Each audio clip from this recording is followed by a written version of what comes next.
ॐ सदाशिवसमारम्भां सदाशिवसमारम्भां शङ्कराचार्यमध्यमाम् शङ्कराचार्यमध्यमाम् अस्मदाचार्यपर्यन्तां अस्मदाचार्यपर्यन्तां वन्दे वन्दे वन्दे गुरुपरम्पराम् ॐ सहना भवतु सहनावतु सहनौ सहनौ भुनक्तु भुनक्तु सह सह वीर्यं वीर्यं कर्वावहै करवावहै तेजस्विनावधीतमस्तु मा विद्विषावहै।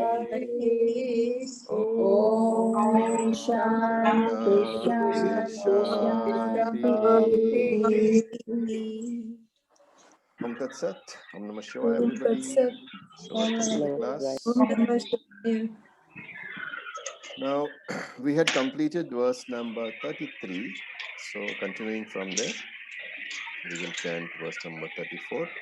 Remember, this is all who is talking? Arjuna is talking. Arjuna Uvacha Arjuna Uvacha Acharyaः Pitarah Putraः Acharya तथैव च पितामहः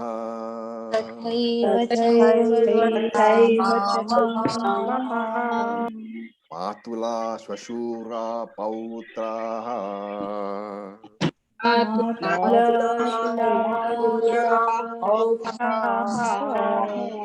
श्याला सम्बन्धिनस्तथा So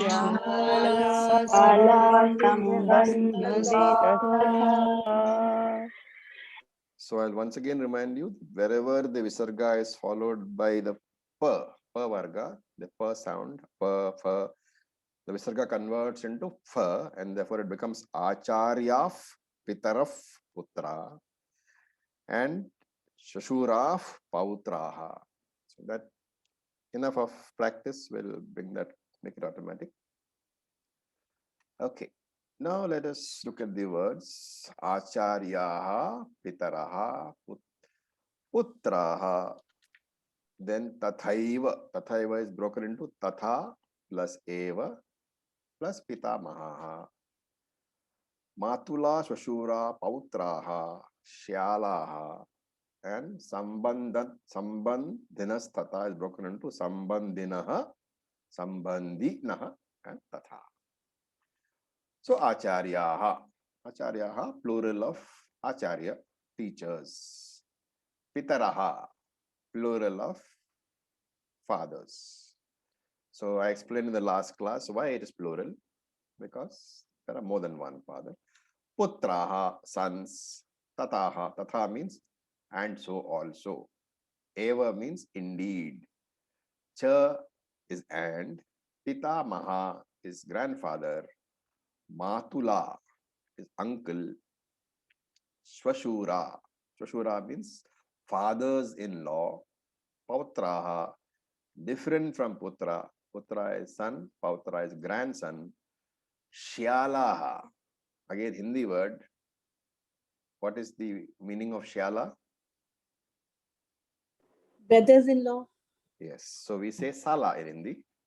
Sanskrit is Shyala, brother-in-law. Sambandhinaha, other relatives. Tatha also. So, what is Arjuna doing? He's giving a list once again. So, isn't this a repetition? So, we have to understand why this is happening. And if you look at your own life and people around you, think of some situation where somebody was, extremely upset and very depressed. So in such situations, what happens is the mind is not very clearly functional. It is functioning at a very low sort of a level. And therefore, it becomes difficult to think very clearly. So what do? One thought, any one thought which is in your mind, you keep on repeating. So this is what Arjuna is doing.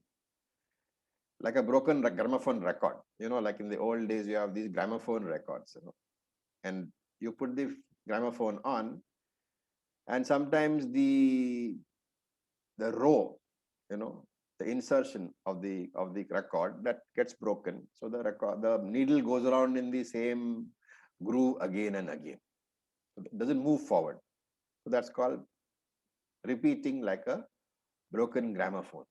So one thing is keeping on repeating. So again, Arjuna starts. And in such cases, what do? You will find that when a person is so depressed, when a person is so upset, there is nothing much that anybody can do. Whatever you try, however you try to console or to make them see reason, it doesn't work. And therefore you have to wait. Only time can help. Only Kala can help. So such people at such times are very difficult to handle. Because Arjuna had not even mentally conceived this situation. Though he was all set for war, he had not thought it through. He had not realized that he would be fighting his own grandfathers and his own people whom he considered his gurus. He had not conceived of that eventuality. So it was a big shock for him. The attachment is so strong that he is not able to think clearly. And so he keeps on repeating. He is giving this list. And there is an important lesson over here.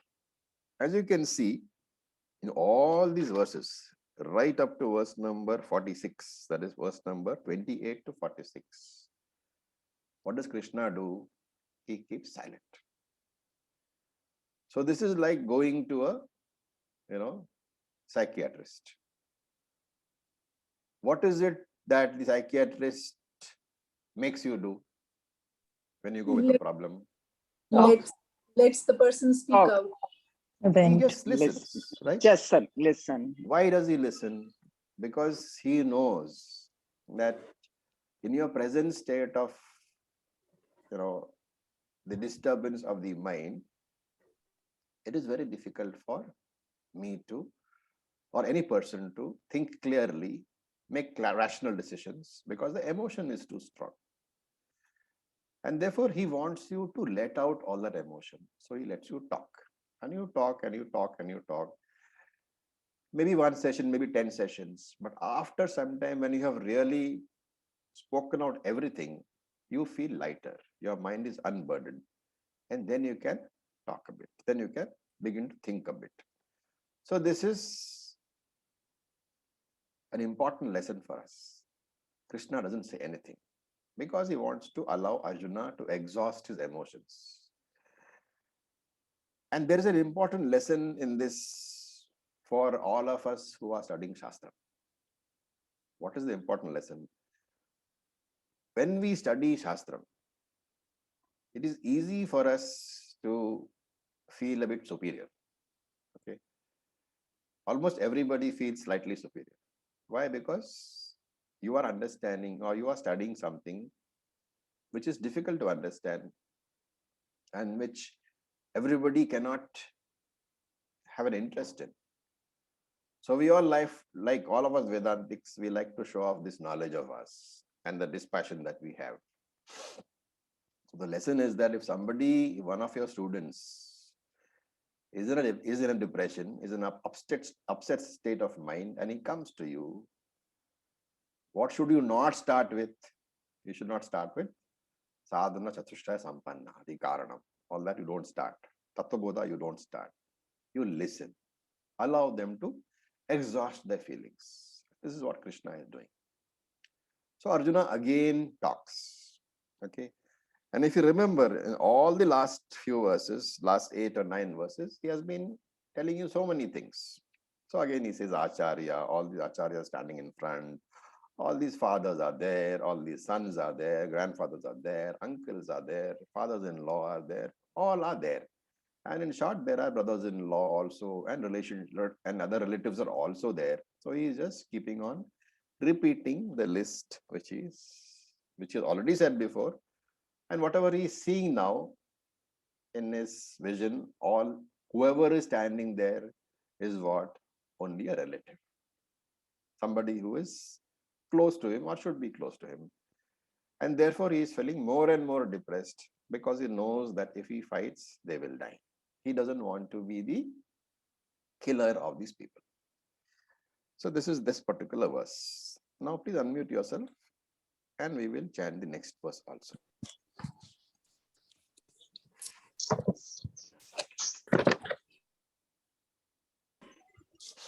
Okay. Etan hantumicchami.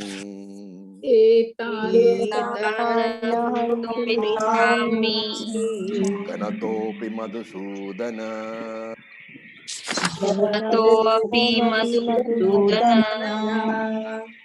Pitrailokya rajyasya.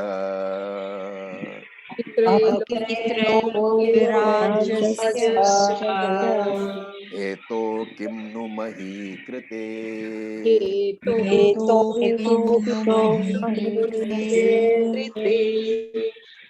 So remember that in the third word, it is half ga. Okay. It is, so it has to be gnatopi. Gnato, half ga, gnatopi madhusudana. Okay. Now let us look at the words proper. I'm muting you. And these words, now the breakup is, the first one is etanna. So you break it up. Etan plus na. Etan plus na. And hantum plus ichhami. Hantum plus ichhami. Then gnataha. Gnataha is one word. Then api, that avagraha is dropped. So gnataha api madhusudana. Then trailokya rajasya hetoho kim nu mahi krite. So look at the words, what they mean. Etan. Etan is ye log, those people. Which people? Those people who were talked about in the earlier sloka. Those people. Hantum. Hantum is to kill, from the han dhatu. Hantum is to kill. Ichhami. The suffix mi indicates I. So this is the way that Sanskrit is. Ichhami means I desire. They don't necessarily have to add aham ichhami. You can say aham ichhami, but ichhami itself indicates I desire. Therefore, ichhami. Hantum na ichhami. So that etan na hantum ichhami, you have to rearrange. Etan aham, you can add hantum na ichhami. I do not desire to kill these people.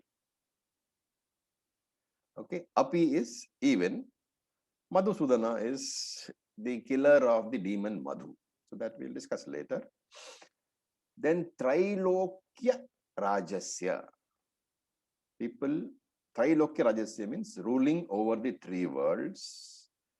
Hetoho. So Hetu is a reason, for the sake of. And Kim is what? Nu is a participle, exclamatory mark, indeed. And Mahi Krite. Mahi Krite means for the sake of this kingdom on earth. Mahi is earth. Mahi Krite is for the sake of this kingdom on the earth. Now, let me rearrange that into sentences so that you can understand better. These are individual meanings I have given. So remember, one thing is that for a few, yeah. Excuse me, sir. Yeah. So the meaning of Gnata Gnata is a killer. Gna, Gandhatu, to kill. Okay. So the way we are progressing is that at least in the first. Is kill or Gnata is kill. Hantum you said kill, to kill. Ganta also kill. Okay. Okay. So there is no problem in ultimate. See, there are two sentences. One in which one he says, I do not want I don't hantum na ichhami. And gnata is the people who are wanting to kill me or the people who are attacking me. You will find that there are multiple words used in multiple senses in Sanskrit. So one has to get used to the fact that the same word can convey different meanings, or different words can convey the same meaning, which doesn't usually happen in Hindi or English. They use the same word again and again. But anyway, this is the way Sanskrit is structured. And why do they use different words? Because you have to maintain the chanda, the meter. If you use the same word, the meter might not be fitting. That's why they use different words. Now look at the arrangement of the sentence, the anvaya as we call it. So, Hey Madhusudana, etan nataha api hantum na ichhami. I do not want these people, I do not want to kill these people, even though they are wanting to kill me. Nataha. Etan nataha, these people who are wanting to kill me, etan api hantum na ichhami. Even those people I don't want to kill. And that's the main sentence. And there is subordinate sentences, what we call subordinate clauses. The reasoning behind the main sentence. What is the main sentence? मैं इन्हें मारना नहीं चाहता हूं. Even though they are attacking me, even though they are trying to kill me, I do not want to kill them. That is his main sentence. And he has to give supporting reasons, right? Why do you not want to kill somebody who wants to kill you is the question that can be asked by Krishna. So before Krishna asks, Arjuna wants to give the reasoning. So he says, Trailokya Rajasya Hetoho Api. Even for the rulership of all the three kingdoms, Hetoho Api, even for, that is the reasoning, even for Trailokya Rajasya, for the rulership of all these three worlds, or for being the king of all these three worlds. Which three worlds? Allok, Prithvilok, and Swarglok. Yeah. So generally, trilok means the whole universe. Okay, the Prithvilok, Swargalok, get everything. So the entire universe. So he says, Api. Hetoho Trailokya Rajasya Api. Even if winning this war, you have to supply all these. Even if winning this war or killing these people would make me the king of all the three worlds. That's what he says. Okay.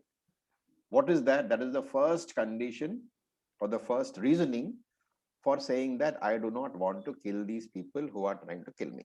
What is the first reason? Even if killing them made me the king of all the three worlds. Triloka Raja. Triloka Raja, if it makes me, even then I don't want to kill them. And then says, Kim nu mahikrite. Why indeed? Why would I kill them for mahikrite? For the sake of this kingdom on earth. Because you get the logic? He's saying, even for the rulership of the three worlds, I will not kill these people. Why indeed should I want to kill them for the sake of this small Indraprastha, this small kingdom on earth? So Arjuna is saying that in this war, and remember this war is between cousins. Pandavas and Kauravas are cousins. And therefore Arjuna here says, Etan hantum ichhami. Etan hantum na ichhami. I will not kill these people. What is the reason for this? Arjuna has been overcome with attachment. And some people might say, why do you say attachment? Why do you not say compassion? So the distinction between attachment and compassion, that has to be properly understood. A lot of people who read or study the Gita, especially by themselves or by Western authors, they point out that Arjuna had compassion, but it was Krishna who told him that he should not have compassion, and that is not a good thing to do, because a compassionate person is a good person, right? So we may all think that Arjuna has compassion. But Shastra says no. This is the problem of attachment, not of compassion. What is the difference?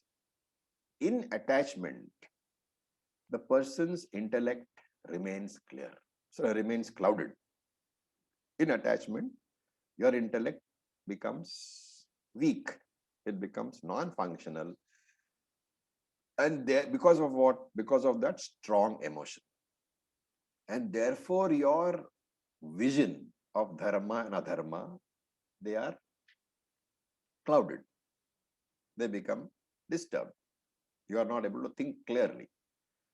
While in the case of compassion, however much the compassion disturbs the person's mind, dharma will not be violated. Understanding this difference which Shastra points out between compassion and attachment is very important. In attachment, you go solely by your emotions, and therefore the dharma adharma distinction is not followed, is overlooked by you. But in compassion, so in attachment, your mind may be disturbed. Your mind is definitely disturbed. In compassion, your mind may be disturbed, may not be disturbed. But even if it is disturbed, compassion, his intellect is clear, and therefore he knows that he may not violate dharma. He should not violate dharma. Let's take an example. Let us say that there is a murderer in a court, in front of the judge. The rule of law requires that if the circumstances of the murder are extreme, it's not, it's a cold and premeditated murder, and therefore circumstances such that it can be termed as exceptional circumstances, then he should be awarded what? Capital punishment. And now, when the judge is about to pass his judgment, if the criminal cries and says, no, please don't kill me, you're a good judge, you're a compassionate judge, does the judge pass the capital judgment or not, is the question. What does he do? Shootal passes the capital Says punishment. he goes He does. goes guided by logic, by mind, No, he is guided by the law. law.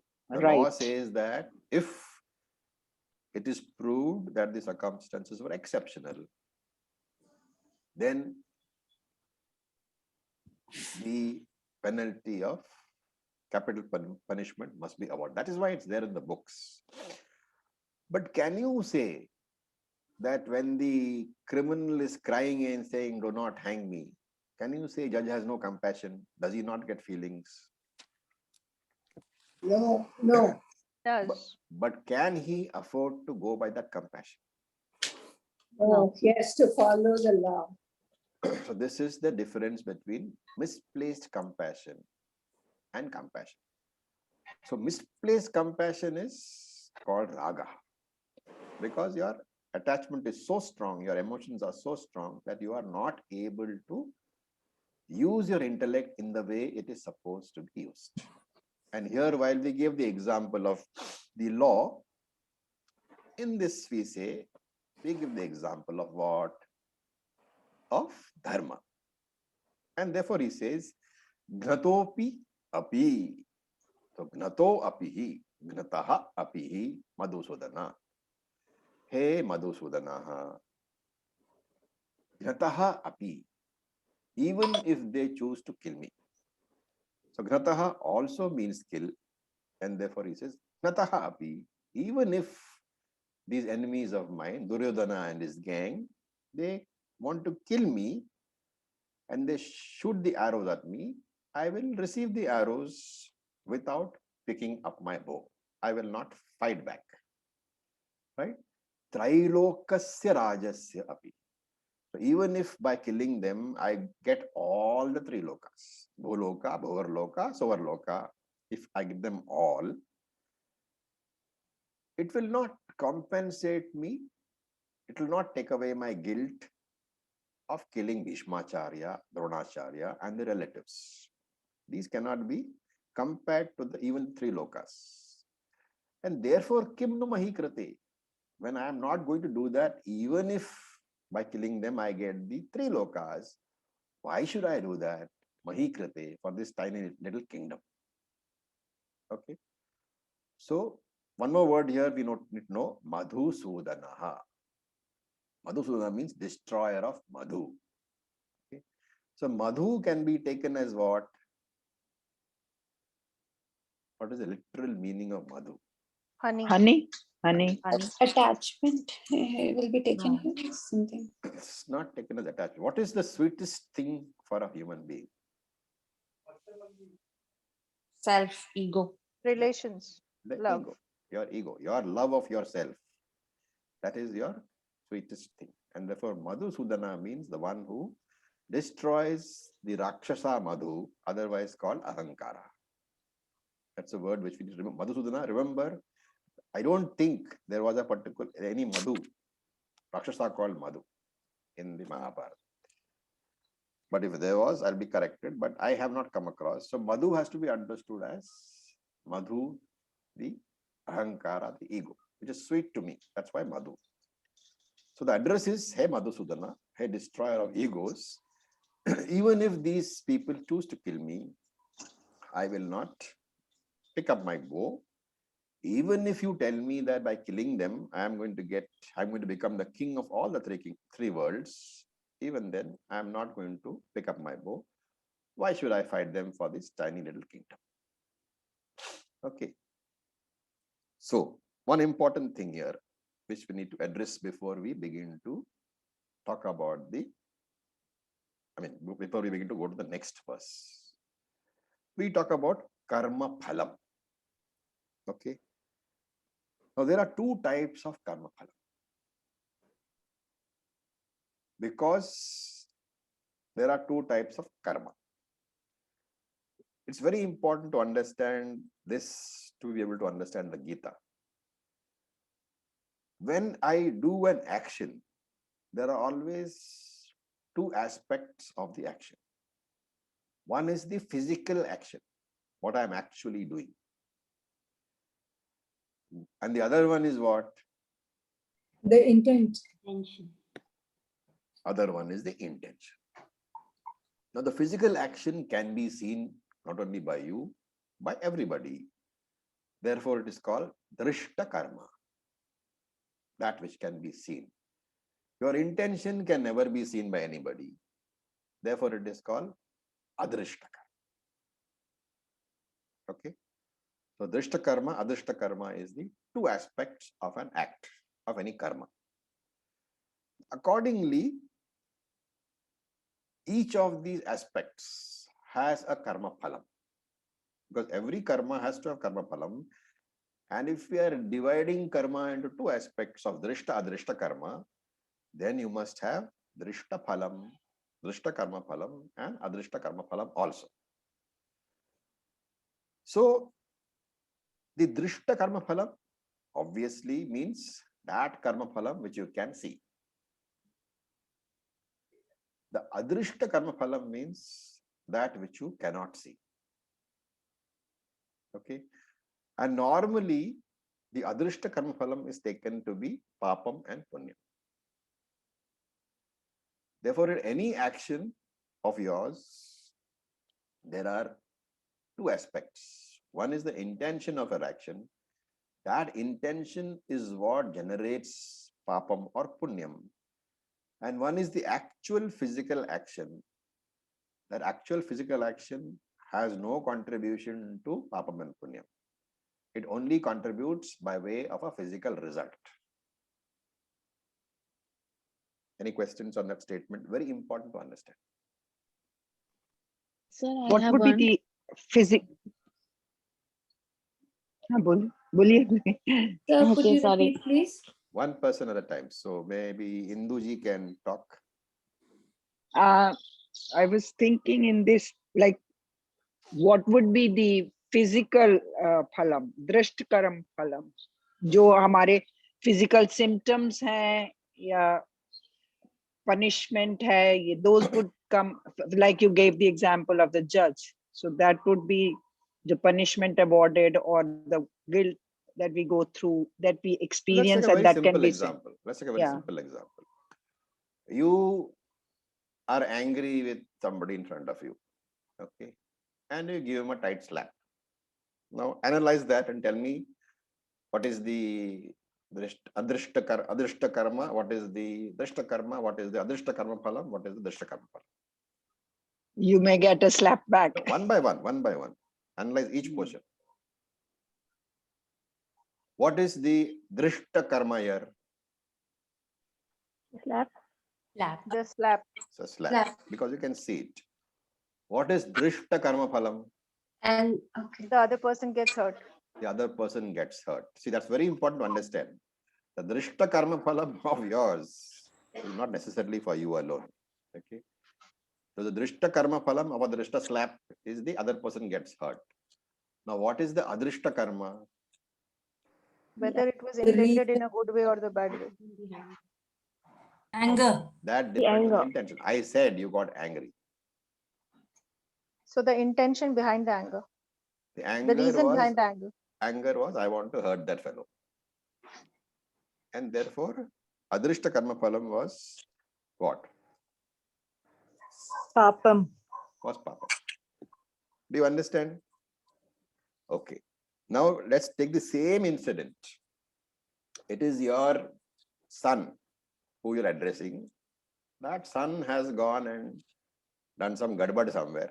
Maybe he beat up somebody else, or maybe he did something which is not good. And therefore, you thought to yourself that as a parent, I have to make sure this boy doesn't do it again. And therefore you slapped him. What is drishta karma?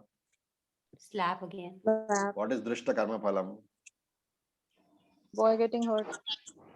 What is adrishta karma? He is getting right direction. Adrishta karma is for you. So your I have intention is decided to right. choose. I have decided to choose slapping as a means of controlling him. You have decided that this slap is necessary for him to Or it is good. Correct. understand that he should not do it again. Is there a good intention or a bad intention? Good intention. It's a And therefore, what is drishta karma, adrishta karma phala? Punyam. You see, from the same, act, from same karma, the drishta phalam will be the same. But adrishta can, change. Acharya ji, what if there were other better methods and I've not been patient enough to hold on? We are not talking about all analysis. We are talking of straight away, we're looking at this. No, but how can it be punyam if there were other methods possible without hurting the other person? That's different. We are talking about how an analysis of karma is done. The intention is very clear. I have to correct my son. Which method you choose? But sir, there is a possibility that intention is also driven by the ego that, oh, I can control my child. That no. If your anger is the one which is driving that slap, then you are back to the negative, the adrishta phala.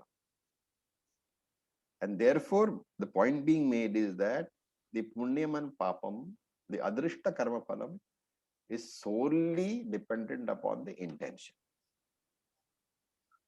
The drishta karma phalam is solely dependent upon a drishta karma. This is what is to be understood from this particular example. As you say, it's possible that to choose different methods. Each method will have a different interpretation depending on which method you choose. That is not really relevant for the discussion. Any method you choose for discipline, disciplining always involves some amount of pain. Even if you are a person who doesn't believe in capital, handling by slapping and says, okay, I will cut off your pocket money. It is still hurting, is it not? Even if you said, I will not let you see a movie for 1 month, it is still hurting. One should not, confuse between the means and the effect of the means. What are the means? You know. What is the tool you're employing? You should be aware of. But however soft or gentle the tool is, it involves discipline always. Just another question, Acharya. Yeah.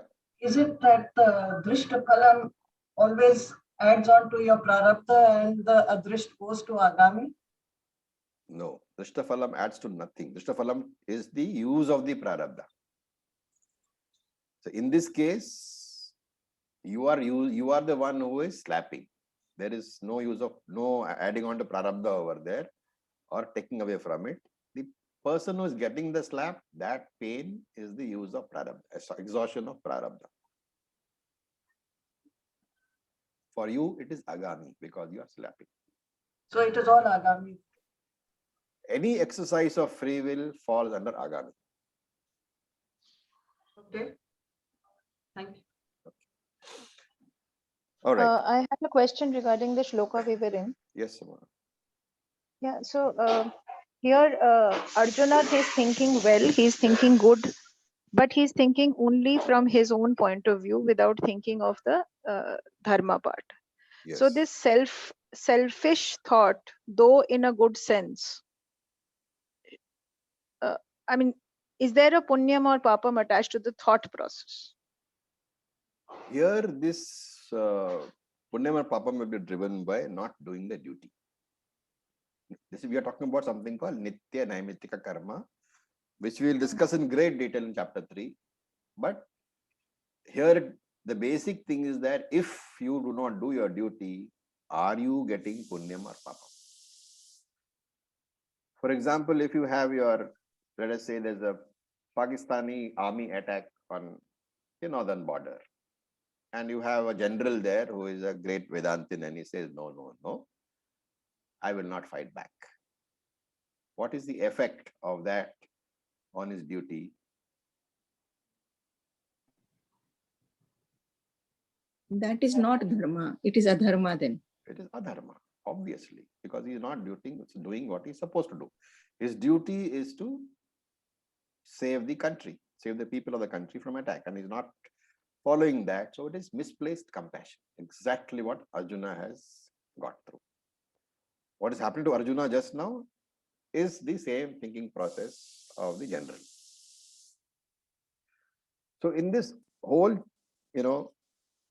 chapter 1, we are trying to get it into our heads that being compassionate has to be within the framework of dharma only. Otherwise, it becomes attachment. Therefore, you may be doing something to hurt somebody, but if it is within the framework of dharma, then it is the right thing to do. That is why we call it Dharma Shastram also. Gita is also Dharma Shastra. And also Brahma Jnanam. Both are there. Dharma Shastram is what defines what is right and what is wrong in a given set of circumstances. Okay. So are we clear on Drishtaphalam and Adrishtaphalam? And now I'll tell you why I have brought this over here. All the arguments that Arjuna has used so far are based on what? Drishta or Adrishtaphalam? Look at verse number 28 onwards. Drishtaphalam. They are all Drishtaphalam only. Drishtaphalam. Now, from the next verse onwards, he starts to talk about Adrishtaphalam. That is why I began to talk about this. There are two types of phalam, of actions, of karma. So first, Arjuna gave all the arguments that he had about the undesirable Drishtaphalam. Now he is giving arguments about the undesirable Adrishtaphalam. What he is telling Krishna is, hey Krishna, any way you look at it, if we get into this battle, both the phalams are going to be bad only. Okay. So one more thing to understand is that Drishtaphalam, Adrishtaphalam, which is punyam and papam, what is the manifestation of that? It is okay to say I've got punyam and I've got papam because of my various intentions. But what is the manifestation? What is the practical application of that papam and punyam? I either give somebody pleasure or pain. Yeah. So one of the things we talk about is that a lot of punyam can get you to heaven. So whenever we say, going to heaven, remember it is talking about what? Punyam only. With that background, we will read the next verse. So let us please unmute yourself and we can chant verse number 36. Nihatya dhartrashtrannah निहत्य धार्तराष्ट्रान्नः का प्रीति स्या जनार्दन जनार्दन पापम एवाश्रयेदस्मान् पापमेवाश्रयेदस्मान् हत्वैतानाततायिनः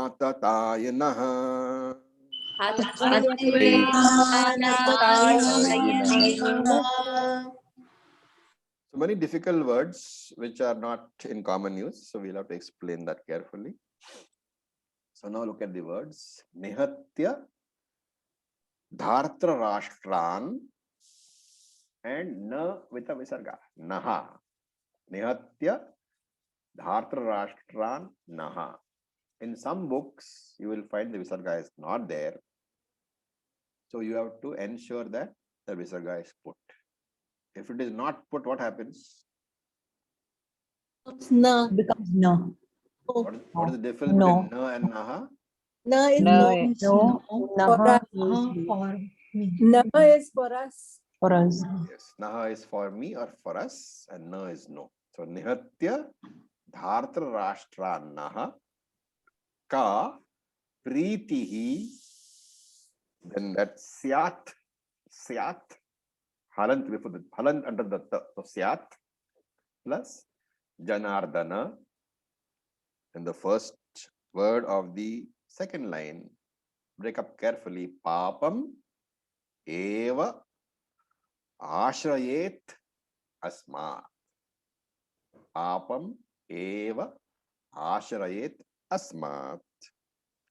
Then the second word of the second line, hatva etan atatayinaha. Atatayinaha is one word. So papam eva ashrayet, halant under the. Papam eva ashrayet. Asman, halant under na. Asman, hatva etan, again halant under na. Atatayinaha. That's the breakup. What does it mean? Nihatya. Nihatya means from han dhatu. Nihatya in Hindi means what? Unarmed. Unarmed. This is not that word. This is not that meaning. Okay. This is han dhatu, ni plus han, to kill, to destroy.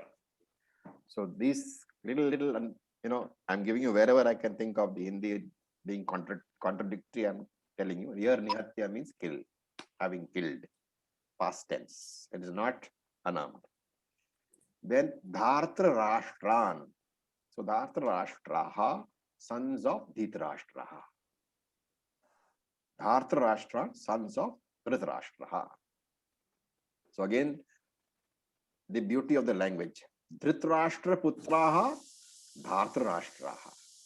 Just by the elongation of the from Dhritarashtra to Dhartarashtra, it indicates the sons of Dhritarashtra. Then Naha. Naha means Asmad, for me. Then Ka is equal to Kim, what?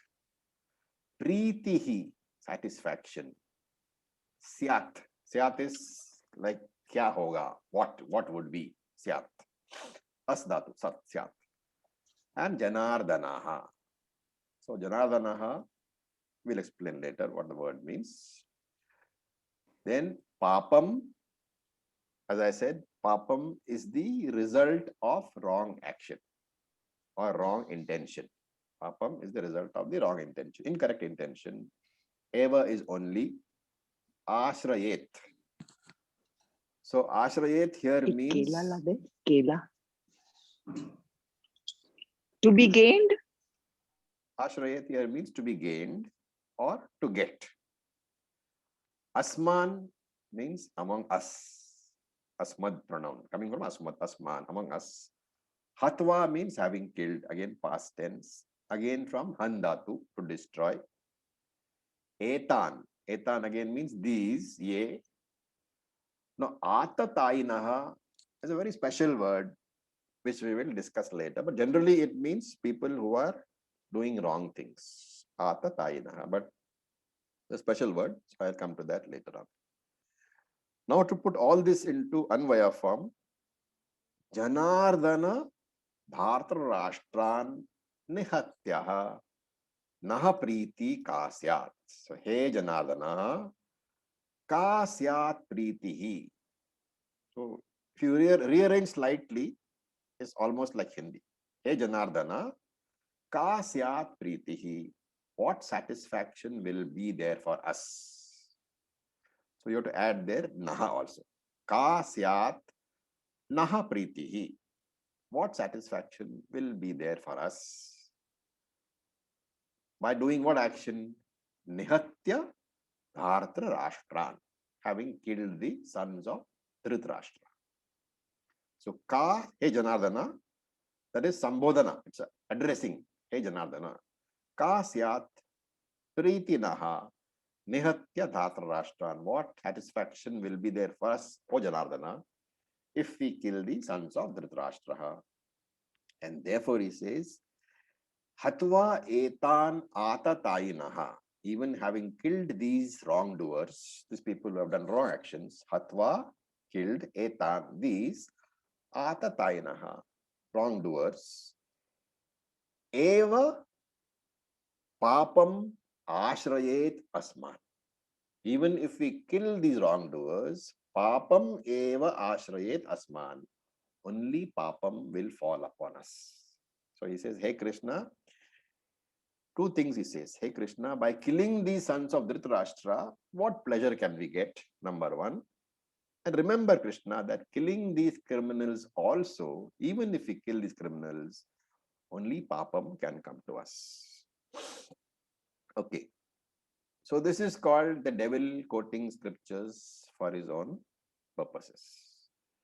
He is picking up from Dharma Shastram and slightly twisting so that he is able to convey to Krishna that one should not get into this battle. Okay, now look at the words.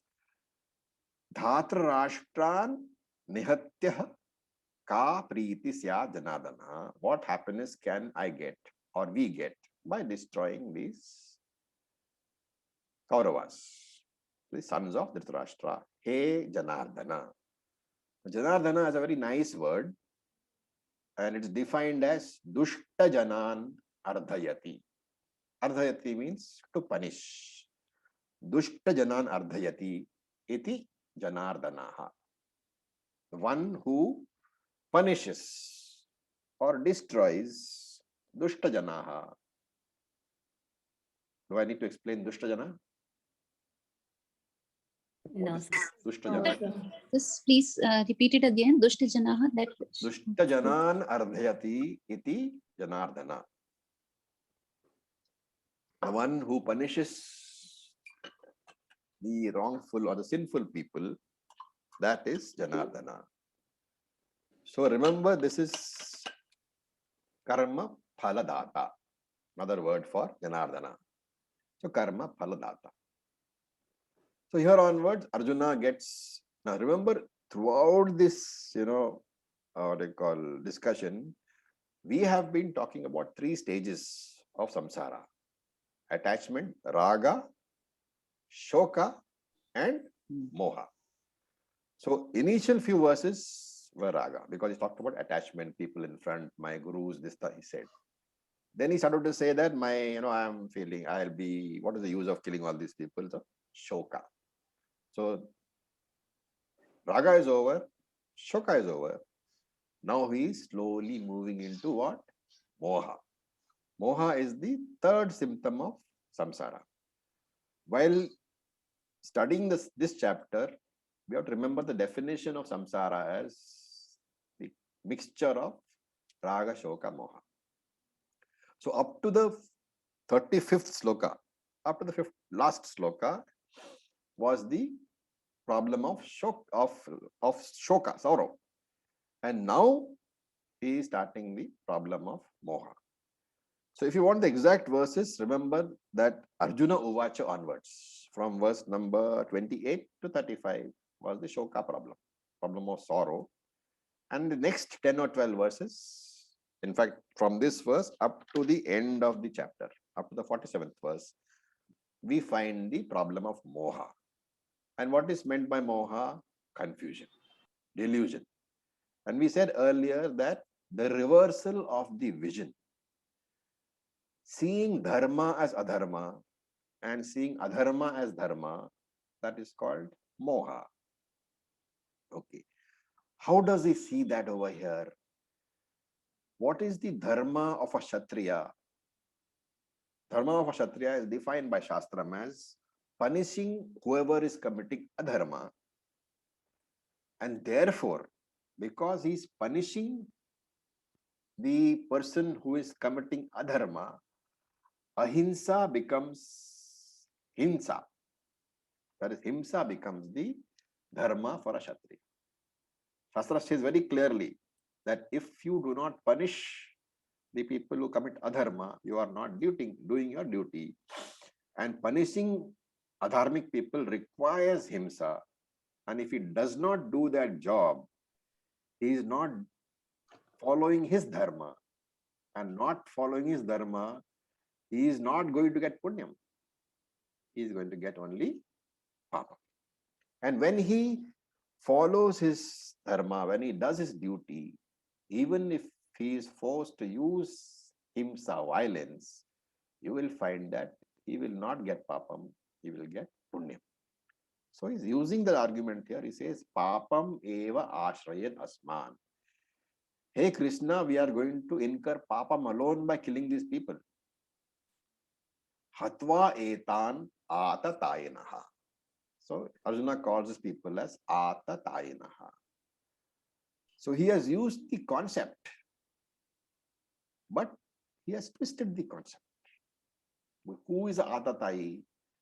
So it's a technical term used in Dharma Shastra. Dharma Shastram enumerates, talks about various types of papa. And they talk about 5 major papa. Okay. Or 6 major papa. 6 very bad or worst type of sins. What are they? It's important to understand. Shastra says there are 6 major types of papam. What are they? First one is called Agnida, burning down somebody's house or property. The second one is called Garada. Please repeat the first, sir. Agnida. Second one is called Garada, one who poisons another person. The third one is called Ashastra Pani Shastra Unmatta, killing a person or using a shastram on a person who is not holding a weapon. So Pani is hand. Ashastra Pani means not having a weapon in the hand. Shastra Mattaha, Shastron Mattaha. You are using a weapon. You are killing another person with a weapon when the other person does not have a weapon in his hand to defend himself. That is the third major type of papam. The fourth one is Dhana Apaha, robber of wealth. Apaha means to take away. Then the fourth one is Kshetrahara, taking away the land of another person. The fifth one, sorry. And the sixth one is Darahara. Dara means wife. Hara means to take away, taking away the wife of another person. So these are 6 major papams. Now, I'm assuming that all of you all know the story of Mahabharata. Now let's see if Duryodhana fits into this. Agnida, burning somebody's house. Did he commit that crime?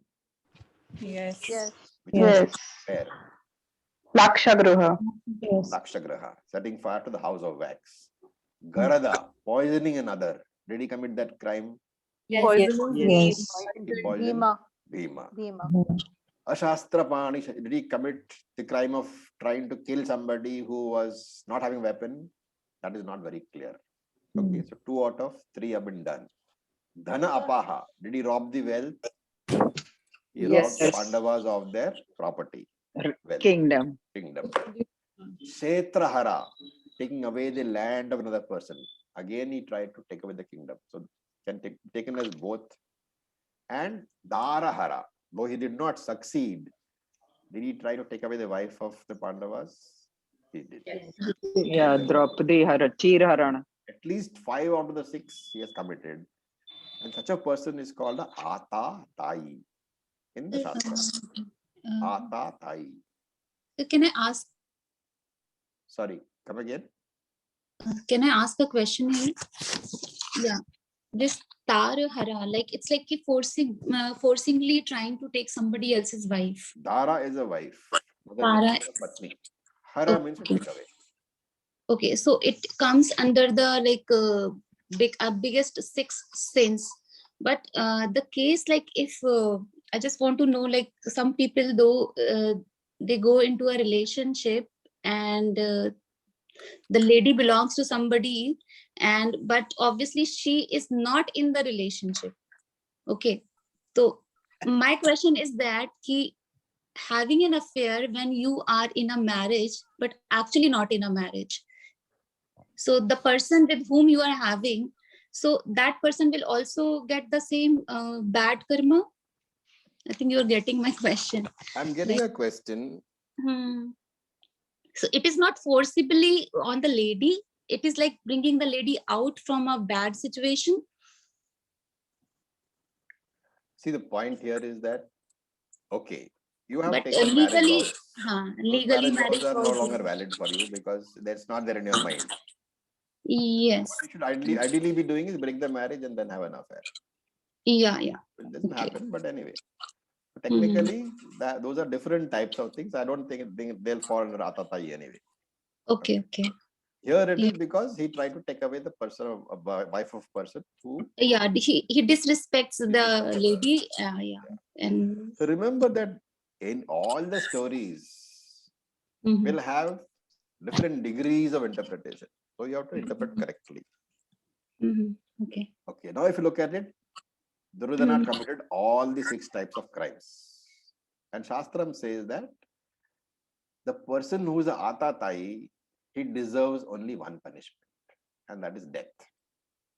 Shastra is very clear that death is the punishment for a Atatai. Now, Arjuna was not unaware of these teachings of Dharma Shastra. Right? Because Dharma Shastra has something called Dandaniti, the rules for punishment.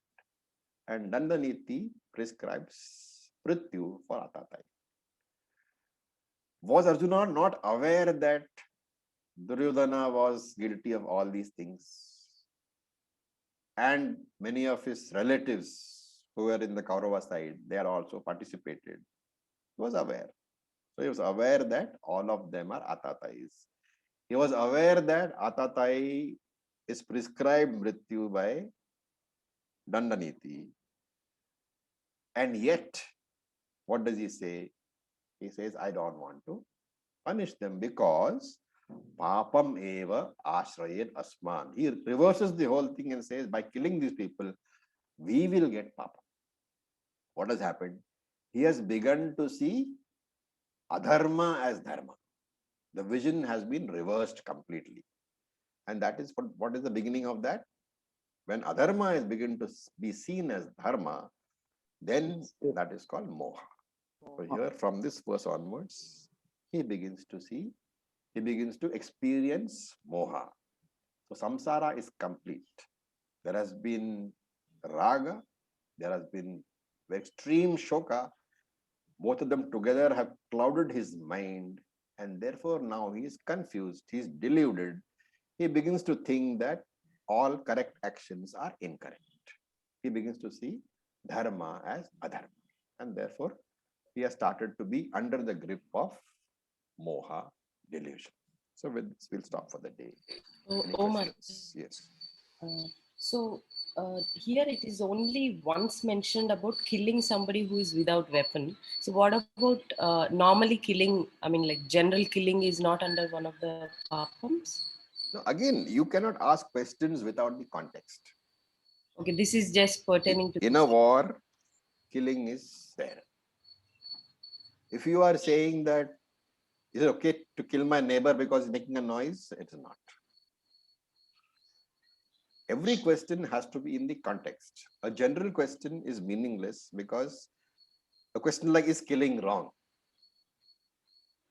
How would you refine the answer to the question? That question you should not answer. You should say under what circumstances. Okay, because you said these are mentioned under Dharma Shastra, the six major. Dharma Shastram says this. Dharma Shastram also talks about a lot of other things, including your own duties. And for a warrior, I said, himsa is necessary. Without that, he cannot do his duties.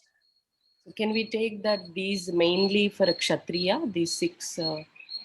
I don't think you can take it like that. You have to analyze this thing in the context of your personal setup. Acharya ji, I have a question. Yes, Sumana.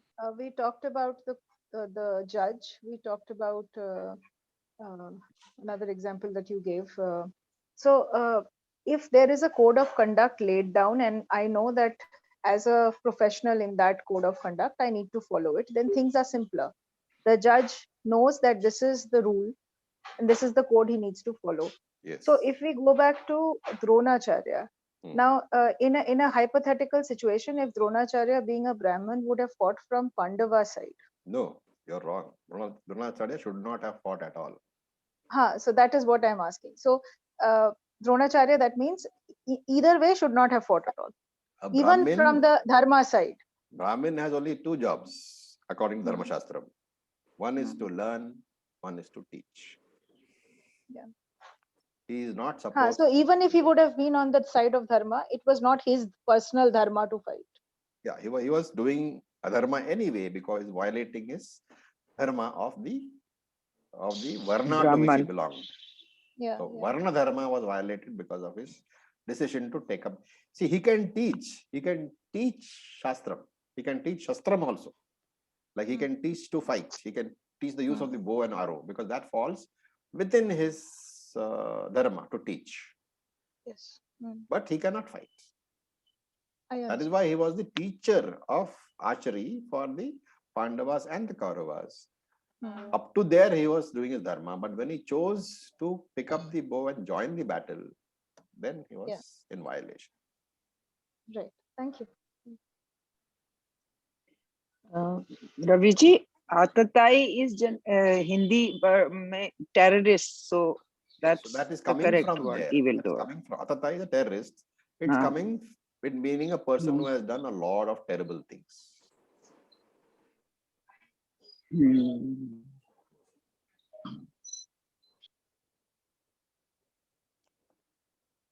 Okay, so with this we'll stop. Thank you for your patience. I would urge that, before coming for every class, you should actually sit up and make notes of all the previous classes. And if you can't do that, then the whole thing is on YouTube. So whenever you are driving or not doing anything, or rather than watching TV, at least once or twice a week, go through the classes so that it's fresh in your mind. Right now, it is only a whole lot of story. So it is still, reasonably interesting to listen to. As it becomes philosophy later, you'll have to make sure that your mind is more focused. Sir, can you share the link for YouTube classes for this particular BG5? The link I share for the whole, the link which I share is for everything. Okay. I'm not giving you a link, class black class link. When I give you this link, all the classes will appear in that link. Okay, so how will I identify that BG5 session 1 there. session? It's under the playlist. There's a playlist called Okay. Bhagavad Gita. Under that, you will find chapter 1, chapter 2, chapter 3. Okay, great. Thank you. Yeah, those are very good recordings. Thank you. All right. So thank you so much. I may close. Om Purnamada Purnamidam Purnamudachyate Purnasya Purnamadaya Purnamevavashyate Om Shanti Shanti Shanti. Om Tat Sat. Om Namah Shivaya. Thank you, Raji. Thank you, sir. Thank you so much.